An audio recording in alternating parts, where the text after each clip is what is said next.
Eu vou compartilhar aqui as minhas anotações sobre este livro, O Espírito da Esperança, do Byung-Chul Han. Esse cara tá super conhecido aí, meio pop trends, por conta do livro que é maravilhoso também, né? A Sociedade do Cansaço. Ele é coreano, foi para a Alemanha, estudou, professor ali da Universidade de Berlim. E ele é especialista em Heidegger, é um filósofo, né? Fabuloso, assim. É o segundo livro que eu leio dele. Esse livro me marcou muito, assim, né? Eu vou começar por uma das últimas anotações que eu tenho aqui, que eu acho que é uma das que já traduzem bem, assim, do que se trata esse livro, essas reflexões, esses questionamentos que ele traz, né? Embora o título já seja super autoexplicativo, mas não é um livro sobre fé e tal, né? Pelo contrário, ele vai trazer pensadores grandiosos aí para o debate, para a fala, vai contrapor alguns, traz muito comumente a Hannah Arendt, traz bastante, né, como é de praxe dele, o Heidegger. Mas vamos lá, tem aqui então a primeira anotação que eu trago, essa é a seguinte: a esperança é fundamentalmente diferente do otimismo militante de Bloch. Isso aqui já fala bastante, né? Ele vai tratar a esperança durante toda a obra como não sendo o otimismo, né? Porque um pouco do que ele traz é que a esperança ela nasce de você meio que saber que não tem um final bom ali, que as coisas não vão bem, que apesar de tudo tá um caos, de você estar na sarjeta, no olho da desgraça, existe algo que não é o otimismo. O otimismo, você está no espírito otimista, você está achando que vai dar certo, você está achando que vai dar bom, e a esperança não é isso, né? Então já é um baita disclaimer aqui porque ele traz, né? Então a esperança é fundamentalmente diferente do otimismo militante de Bloch, que é um outro escritor que ele cita bastante e contrapõe os trabalhos, né? Em meio ao desespero absoluto, ela me reergue. Quem tem esperança torna-se receptivo ao novo, às novas possibilidades que nem mesmo seriam conhecidas sem a esperança. O espírito da esperança habita um campo de possibilidades que transcende a imanência da vontade. O prognóstico torna a esperança supérflua. Quem tem esperança conta com um incalculável, com possibilidades contra toda probabilidade. Eu então quis começar aqui com essa anotação, porque ela para mim é um resumão, né? Assim, então você está com aquele prognóstico, né? Toda a matemática, toda a ciência está contra o que você está esperançando, né? E você decide, né? Pelo espírito da esperança. Quem tem às vezes um parente doente, né? Que não vê muito o que fazer, né? Mas também que não desiste, né? Porque são aspectos, são formas diferentes de você lidar com essa situação. Às vezes você fala, puxa, tá no fim mesmo, essa pessoa não tem jeito mesmo, né? É um certo lidar, né? Outro é, não, pô, eu sou um cara otimista, eu sei que vai dar certo, que amanhã vai ter uma cura, ou que essa pessoa vai, né, que está enfrentando alguma coisa, ele vai tomar uma decisão muito sábia e tudo ficará bem. É outro jeito. E a esperança é um outro jeito ainda, é assim, eu nem sei o que vai dar, né? Tô vendo que talvez não dê bom mesmo, mas eu vou seguir com esperança aqui. É incrível, né? Então, vamos lá, eu vou trazer agora, vou pro comecinho, para que tenha realmente uma linha do tempo, em alguns parágrafos agora um pouquinho maiores. Então, o espírito da esperança, página 22, também significa progresso. Ele avança trabalhando no meio da escuridão. Sem escuridão não há luz. Esse do caminhar, que o espírito da esperança é algo que olha para frente, é outra marca aqui dos pensamentos do Byung-Chul Han sobre a esperança, que ela nunca é um olhar para trás, ela nunca é, como por exemplo ele cita em algum momento aqui a psicologia, que ela trata do porão, do inconsciente, né? E ele vai tratar a esperança como um ainda não consciente, talvez algo que dê espaço para um espaço que dê oportunidade para algo nascer que nem se sabe o que é, mas é esse espaço liberado para que algo nasça. Não é ir buscar no que já foi, mas é de alguma forma, dar um mínimo alimento para o que será, sem saber o que será, que é o que é mais interessante. O medo onipresente de hoje não decorre realmente de uma catástrofe permanente. Somos afligidos, sobretudo, por medos difusos. Olha que louco, né? Medos que são estruturalmente condicionados e, portanto, não podem ser atribuídos a eventos concretos. O regime neoliberal é um regime do medo. Ele isola o ser humano ao torná-lo empresário de si mesmo. A competição total e a crescente pressão por desempenho erodem a comunidade. O isolamento narcisista gera solidão e medo. Até mesmo o nosso relacionamento conosco mesmos está cada vez mais marcado por medos. Medo de falhar, medo de não atender às nossas próprias expectativas, medo de não acompanhar o ritmo ou medo de ficar para trás. É justamente esse medo ubíquo que aumenta a produtividade. Justamente, agora eu pulo um parágrafo e vou para outro marcado aqui também. Justamente a criatividade, invocada com tanta frequência, impede que nasça algo radicalmente diferente, algo inauditadamente novo. Ela está associada a uma nova forma de produção, a sociedade do desempenho, na qual a criatividade é promovida, sucede como sociedade de serviço, a sociedade disciplinar nascida na era industrial. A criatividade se estabelece como um dispositivo neoliberal, ao qual, como a todo dispositivo, é inerente um caráter coercitivo. Ela serve apenas para aumentar a produtividade. O novo que esse dispositivo de criatividade vê como válido não é completamente outro. Paradoxalmente, ele perpetua o igual. Portanto, não produz uma forma de vida diferente que vá além de produção e do consumo. O novo dentro da sociedade neoliberal de desempenho é, em última análise, uma forma de consumo. Então, aqui ele chega com o pé na porta sobre o que a gente hoje aborda como criatividade, né? Todos os vídeos, todas as palestras, os livros, que essa criatividade, a gente acha que é criatividade, mas ela é só um jogar de farelos de algo que nada novo nascerá a partir daí. A gente fica achando que esse fora da caixa é uma oportunidade, mas isso é só uma gasolina que essa própria geração neoliberal, né, coloca para que a gente faça parte disso e que faça mais do mesmo, que se sinta, que se ache que está sendo criativo. É uma isca para que tudo, né, que a gente seja pescado e tudo continue como igual. Joga o peixe de novo e você fica nesse infinito loop de achar que vai sair alguma coisa diferente daí. Ele está dizendo, não, não vai sair nada diferente de como a gente vive hoje. Não tem como sair, porque é tudo igual. Não é aí que as coisas novas nascem.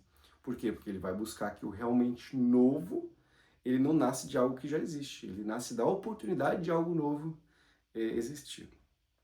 Vamos lá, vou para outra marcação aqui.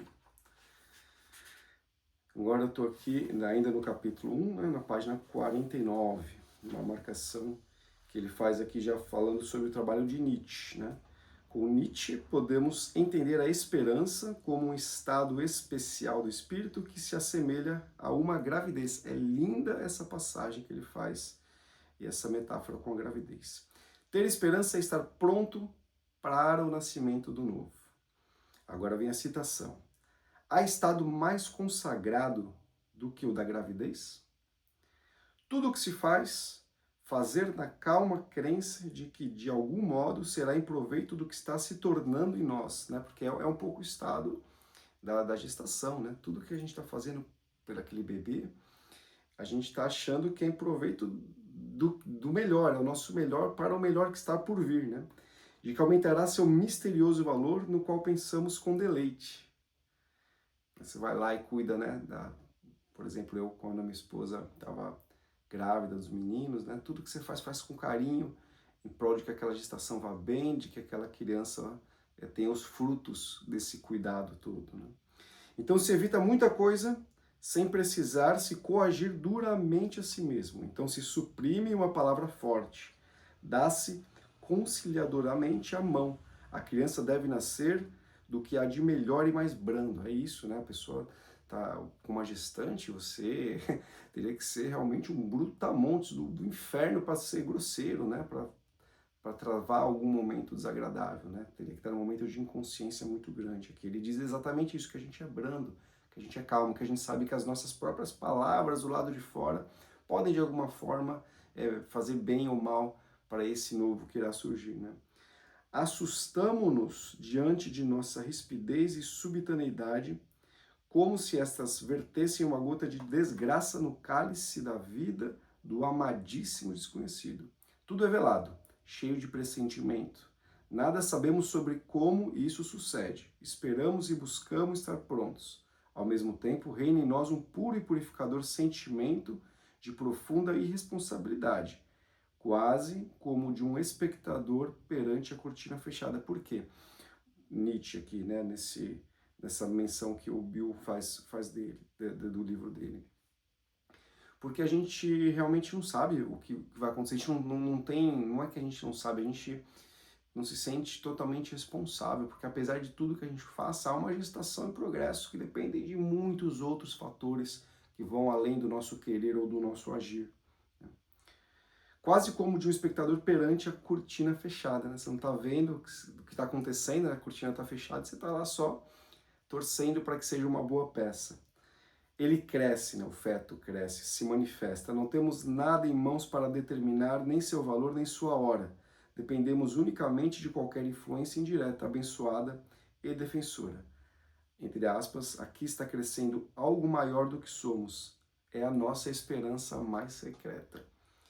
E, poxa, eu torço para que quem, né, já acompanhou uma gestação de perto aí, tenha, acho que deve ter provocado aí, talvez como um pouco do que me traz, né, essa citação.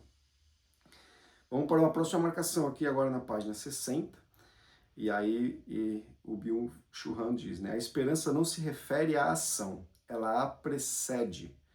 Nos oratórios de Natal, são precisamente a fé e a esperança que provocam a alegria. E aí ele traz uma outra citação aqui que está na Bíblia, né? Jubilai, regozijai, ide, louvai os dias, exaltai o que o Altíssimo fez hoje, deixai a hesitação, expulsai o lamento, entoai júbilo e alegria. É linda essa parte. Próxima marcação. Página 66. Ali eu não tenho nem o que comentar, né? É tão poético que eu acho que aí cabe um desfrutar de cada um a essa passagem. É inerentemente à esperança, essa parte é uma das melhores que eu entendo, assim, que veio para mim esse livro, né? É inerentemente à esperança apesar, ele escreve entre aspas, né? Abre aspas, apesar de, fecha aspas. Ela desafia até mesmo o desastre absoluto. A estrela da esperança está ao lado da má estrela, do desastre, do latim desastro. Sem a negatividade do desastre e do apesar de, só a banalidade do otimismo. A negatividade da esperança se adensa num apesar de na obra de Ingeborg Bachmann. Justamente a linguagem, a poesia representa esse apesar de, enquanto o poeta falar, haverá esperança no mundo. E aí ele faz uma citação que não foi marcada por mim, mas o que me pegou aqui realmente é inerentemente a esperança, apesar de. Então a esperança, ela toma fôlego, ela surge, não é no dia que você acorda feliz, fala, oh, que esperança, que flores lindas, que... Mas não. É no fundo do poço, né? Apesar de eu não ter como ter esperança aqui, apesar de eu não ver uma saída nesse túnel escuro, eu vou deixar essa gestação acontecer, sabe? Vou falar palavras boas para que esse feto que eu também não tenho como fazer que ele saia saudável, né? Na hora da gestação, que ainda vou ter esperança de que eu falar uma coisa boa vai ajudar ele a sair saudável, mesmo sabendo que não depende, né, de mim. Então esse apesar de é uma marcação que ele traz super importante na minha leitura aqui sobre o que é esse esperançar. Vamos para a página 70. A esperança absoluta é uma esperança desesperançada, ou uma esperança do desesperançado, pois desperta diante da total ausência de esperança. Vou ler de novo, que é maravilhoso é exatamente aí. A esperança absoluta é uma esperança desesperançada, ou uma esperança do desesperançado, pois desperta diante da total ausência de esperança. Ela acorda quando não existe a possibilidade dela ser, né? Essa é a minha leitura sobre. Ela se solta da negatividade, do desespero absoluto e é caracterizada por um resoluto apesar disso. Então, de novo, né? Quando a gente é o fim, não tem como você ter esperança, você está desesperançado, né? É aquele momento da vida que você não tem. E aí ela pode ser uma opção, né? Apesar de, ela, olha isso, ela acorda, né? Ela é caracterizada por um resoluto apesar disso, ela acorda da negatividade, do desespero absoluto. Outra marcação aqui, né? Assim, abre aspas, desesperança, fecha aspas, de Kafka, recosta-se pacificamente em meio às águas perigosas. E aí, tem uma passagem aqui maravilhosa que eu vou ler inteira, ela é um pouquinho longa, mas eu acho fabulosa, assim, né? Ele traz que é uma parábola do Kafka. O imperador, assim dizem, enviou uma mensagem a ti, o solitário, o patético súdito, a sombra minúscula, refugida para a distância mais remota perante o sol imperial. Justamente a ti, o imperador, de seu leito de morte, enviou uma mensagem. Então tá lá, você quer porra nenhuma, e o imperador no leito de morte mandou uma mensagem para você. Aquilo legal. Ele fez o mensageiro se ajoelhar ao lado da cama e lhe sussurrou a mensagem. O imperador lá falou para o mensageiro algo ali. Tão importante era para ele, para o imperador, essa mensagem, que ele pediu ao mensageiro que ainda a repetisse em seu ouvido, para confirmar. Então o imperador está no leito de morte, ele tem a última frase, ele quer que chegue para você, e ele vai dizer para o mensageiro aqui a frase, e vai falar, mensageiro, eu quero saber se você entendeu exatamente a mensagem que eu tenho para chegar para você aí. Aí o mensageiro repete essa frase. Aí o mensageiro, vamos ver qual que é a missão dele, né? Com um aceno de cabeça, ele, o imperador, confirmou que estava certo o que fora dito. Então o imperador falou, vai lá, mensageiro, é isso mesmo que eu quis dizer.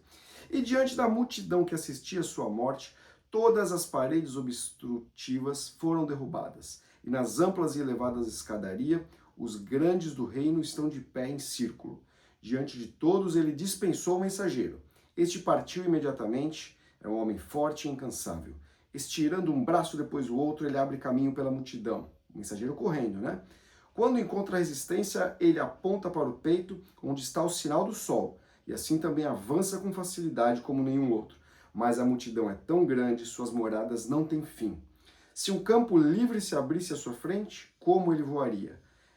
Logo tu ouvirias os solenes golpes de seus punhos à tua porta. Ou seja, se tivesse livre, o mensageiro ia, mas não tá abarrotado, ele não consegue passar no meio da multidão. Mas ao invés disso, agora continuando, mas ao invés disso, como são inúteis seus esforços, ele ainda está desbravando passagem pelos aposentos do palácio mais interno, nunca vai ultrapassá-los. E se ele conseguisse, nada seria ganho, ele teria de lutar escada abaixo. E se ele conseguisse isso, que não dá, né, pelo jeito aqui, nada seria ganho. Pátios teriam de ser atravessados. Então, assim, o mensageiro tem milhões de barreiras, ele não vai conseguir atravessar nenhuma, mas passo a passo ele diz, mas caso ele conseguisse, tem o próximo desafio e daquele ele não passa. Mas caso ele conseguisse, tem o próximo e daquele ele não passa. E finalmente se lançasse para fora do portão mais distante. Mas jamais, jamais pode isso acontecer. Ou seja, não tem chance nenhuma do mensageiro levar aquela mensagem do imperador para você. Não tem. Lá estaria a capital imperial diante dele, o centro do mundo, amontoado até o topo por todo o seu sedimento. Ninguém penetra por aqui, mesmo com a mensagem de um morto. Mas tu estás sentado junto à janela e sonhas com ela quando chega a noite. Olha que foda. Lembrando, uma parábola do Kafka, está dizendo que o imperador tem uma mensagem importantíssima, não vai chegar para você, esse mensageiro não vai conseguir chegar de jeito nenhum, tem todos os desafios impossíveis, e você está sentado na sua janela, junto à janela, e quando chega a noite, você sonha com aquela mensagem que o imperador trouxe.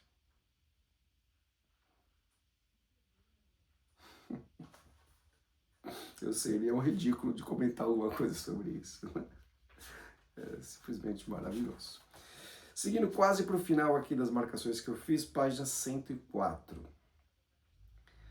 Os conhecimentos aos quais apenas a esperança tem acesso ainda não foram compreendidos. Cara, isso aqui é pesado. Ele dá um golpe assim meio que na neurociência, no futuro. Ele se põe aqui até como aquele pensador que há 100 anos a ciência descobriu uma coisa que foi dita aqui. Né? De novo, os conhecimentos aos quais apenas a esperança tem acesso ainda não foram compreendidos, ponto. Frase do autor.